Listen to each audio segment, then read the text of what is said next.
What's up YouTube, it's Z4Root here, and today I got a video for you on how to root, unroot, temporary root, and permanent root most Android phones. I'll tell you a quick list. This is not all the phones.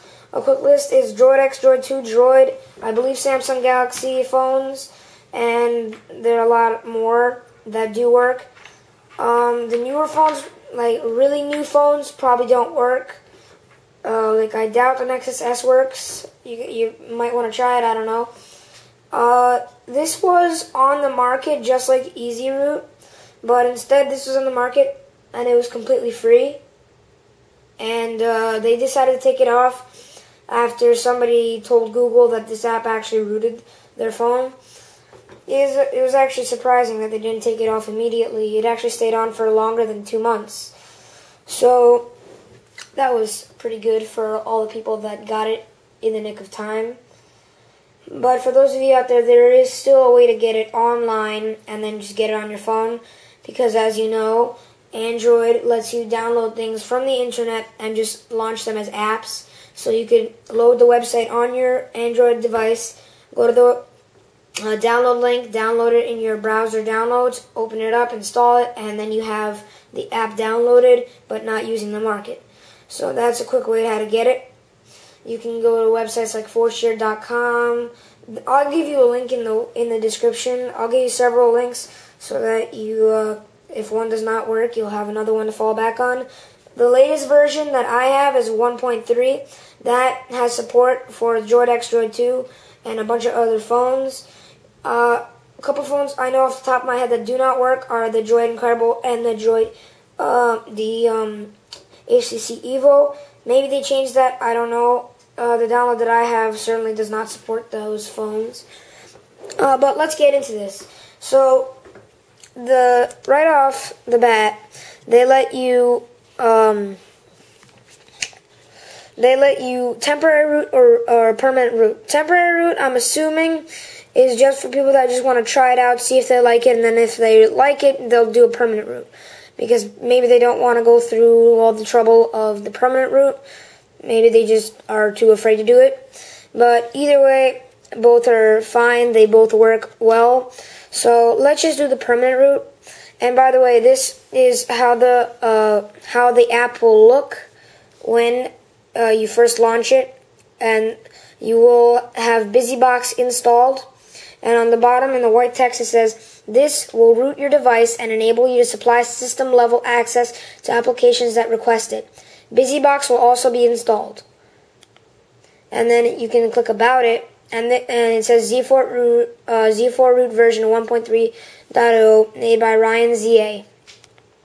So give all credit to him. He did a great job.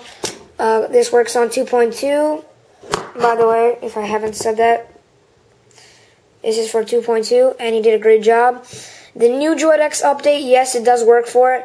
That's depending if you're listening to this video right now, December 20th. I believe Gingerbread will launch, and I doubt this will have support for Gingerbread.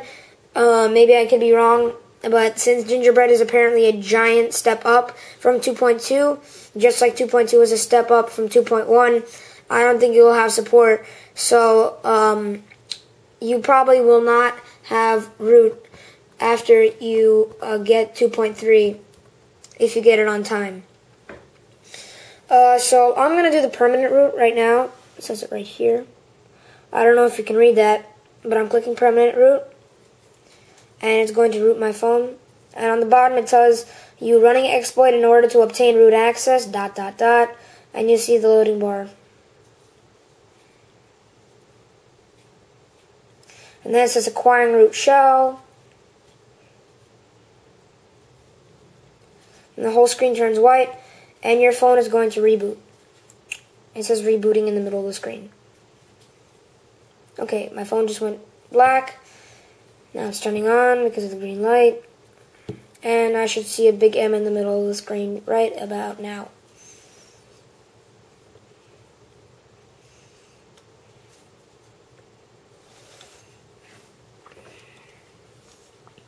So when this boots up, you should have a new app called Super User Permissions.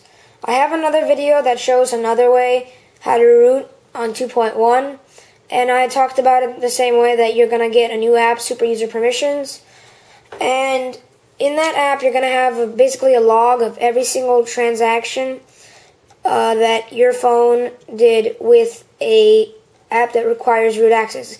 It's going to tell you when it was, what happened.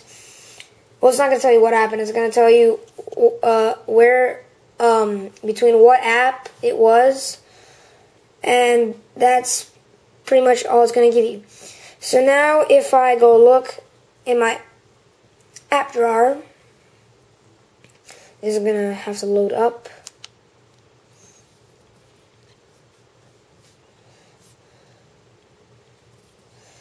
If I look over here, there's an app right here called Super User Permissions. I'm going to drag that into the middle of my screen. Oops. I didn't quite get it. And by the way, right above that, there's an app called Shoot Me. And Shoot Me lets you take pictures of your phone, just like on an iPod Touch or iPhone or iPad, where you click the home button and the power button at the same time, simultaneously for like a second. You don't hold them, you just tap them. And that's the app right there.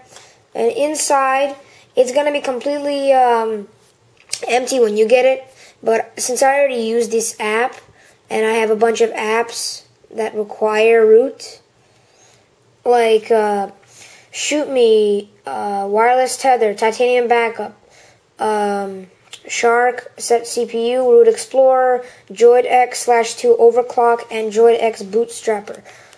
I will have a video to get some of those apps later in the future, but right now this video is going to be on rooting. So while I have more time, it's only been about 7 minutes, I will also explain what you can do once you have root. So once you have root, you can use an app like Wireless Tether. And Wireless Tether, by the way, is like 3G mobile hotspot that you can get on your Droid X. This is specific to Droid X and Droid 2 right now, because they're some of the only phones that can do 3G mobile hotspot. And also HTC Evo and the Samsung Fascinates can all do that. The Samsung Galaxy S phones can all do that. But we're talking about the Droid X right now. So the Droid X, you can get a 3G mobile hotspot from Verizon, and it will do 5 devices, and it will basically just give them Wi-Fi that is fairly good. It won't be super fast like at home, and especially if you're connected to an Ethernet cable at home. But then again, it's what you pay for when you get 3G mobile hotspot on a phone that's not as expensive as a normal, pretty fast laptop. So, back to the rooting. This app allows you to basically do the 3G mobile hotspot, but it doesn't use what Verizon's using. Because when you use Verizon, it activates their own thing, and then it gives the Wi-Fi to the specific devices that log into it. This, you just turn it on, and then any device can recognize it. You probably want to set a password when you go into settings right here. You can go to setup and do enable Wi-Fi encryption, change the passphrase, do a bunch of stuff. So when you click it, it will start tethering, and it will say it has been granting super user permissions. And when you click it, it will give Wi-Fi to 5 devices, exactly like a 3G mobile hotspot that you actually pay for. But this is free because this is using your phone's own data plan. So it's not using Verizon stuff, it's using your own phone. So you're basically dividing your phone's data plan up to 5 devices. It works better when you only have like the minimum amount of devices connected. You can do 5 if you need to. You're not going to get the best Wi-Fi. It's going to be usable, but you're not going to be extremely satisfied compared to if you were only using 1 or 2 devices connected to it. So I don't recommend a lot of devices connected to this. I would only recommend about 2. Plus, it heats up your phone to a considerable degree, and instantly drains the battery life. So I wouldn't even do this if you need your phone and you're not connected to the power outlet, or your phone is not charging. So I would always recommend charging your phone while it's doing the wireless tether. And I wouldn't recommend using it for more than like 2 hours at a time, because it does heat up your phone and you don't want your battery to melt. So this has been the video on how to root Droid X, Droid 2, and a bunch of other devices using Z4Root. This is a 2.2 root, and it also supports the new software that just came out for the Droid X. Today is December 20th, Monday. This is 2010. So, depending on when you're watching this video, a new software could be out. So, don't fall back on this video if you have a different software. Make sure to check that you still have 2.2 or 2.2.1, not 2.3. If you have 2.3, that's not going to help you. It might actually mess up your phone, depending on what you do.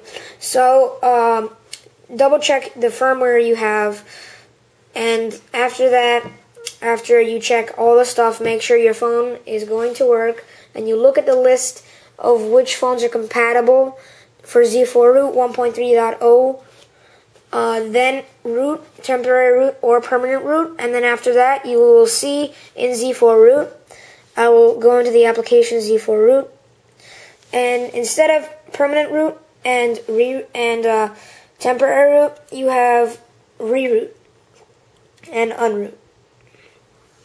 I don't think you can see that, but it says Reroot and Unroot, and it says your device is already rooted at the bottom. You can remove the root using the Unroot button, which will delete all the files installed to root your device. You can also reroot your device if your root is malfunctioning. So there you have it. This has been how to root your Droid, any Android device that is supported by Z4Root on 2.2, and a little bit about what you can do once you root. So please rate, comment, and subscribe. I'll have more videos out soon, including a whole list of apps that you can get once you're rooted. So, peace.